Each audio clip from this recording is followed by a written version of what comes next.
Bonjour, my name is Eric Boucher. Now, despite my very French name, I'm actually an American. I'm the co-writer of this show and the writer of the original Verdict of Sorcery, which was written and directed by me in the fall of 2002.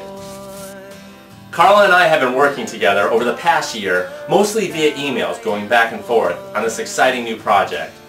Now, I've known Carla for several years prior to this, though. In fact, her and I are even alumni of the same college theater program here in the States.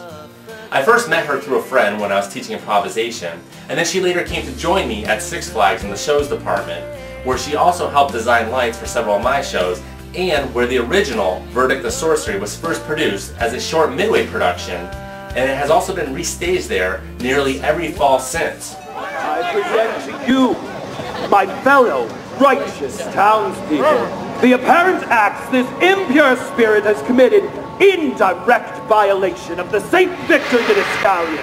Now, when I wrote the original Verdict of Sorcery, I did a decent amount of research. Thus, behaviors include consorting with demons, infecting the minds of men, demonic incantations, spontaneous fits showing possession, contortions of the unholy, the practicing of sorcery and magic. The crimes Abigail is said to be accused of are based on history, along with the actual names chosen for the characters. Let the beheading begin! Now, a lot of people ask, why a guillotine? Well, it is very common for theme parks to do a beheading as part of their Halloween shows. And part of the choice was also technical logistics. Frankly, it's just much harder to do a traditional burning, especially in the round, or in a touring show as the current Verdict of Sorcery is now. However, guillotine was a method used to execute suspected witches around the world. Forgive me, but it is not for my judgment, but for the will and goodness chosen by the people you have cursed. It is what you want, is it not? Inspirations for our characters of Abigail and Judge Greystone also come from such classic works as The Scarlet Letter or The Hunchback of Notre Dame. For the staging of it, we were also inspired by Bertolt Brecht or even the modern Jerry Springer, because we wanted the audience part of the show, chanting and jeering along with our actor who plays the townfolk crier. Now, this is an element we hope to keep in the expanded stage version for some great audience interaction and participation. Must declare Abigail Dickinson a witch! Yeah! A witch! She's conjured up a spell and a half, causing my goats to go dry.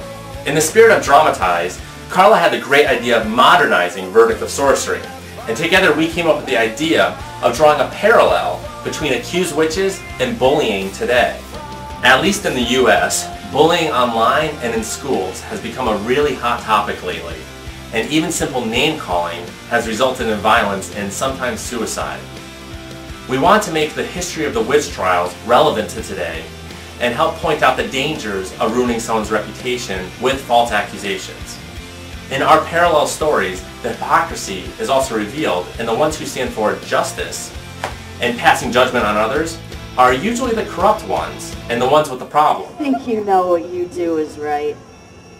Your guidance is more evil than you could ever accuse me of. You are all mistaken in your perceptions of purity. Actually, Verdict of Sorcery is one of the few serious dramas I've written and produced. By nature, almost all my other work is comedic, and I've worked professionally as a comedy writer, instructor, and performer for over 12 years. Which is why when we had the opportunity to expand Verdict of Sorcery, we wanted to make sure we infuse some humorous moments into the show, and it also helps make it relate more to young people. Speaking of fun, I am thrilled that Carla let me have a small cameo as a voiceover in the new show, and she even sprinkled in some nods to some of her stateside friends and my fellow troupe members when she named some of the new and extra characters, such as Thomas Lynch, who's running camera for me right now. This is a very exciting project for me. I've always loved working with Carla, and I love watching the podcast and all the hard work going on the other side of the ocean. It's eerie and also amazing to see the words I wrote being used in such a new context.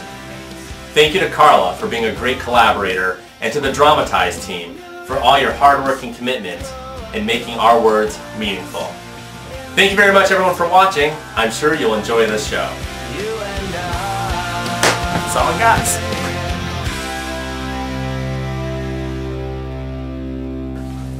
What if we chroma key in the Eiffel Tower and then they'll think I'm really there in France? Yeah, that's cool. Yeah, is that a good idea? Yeah.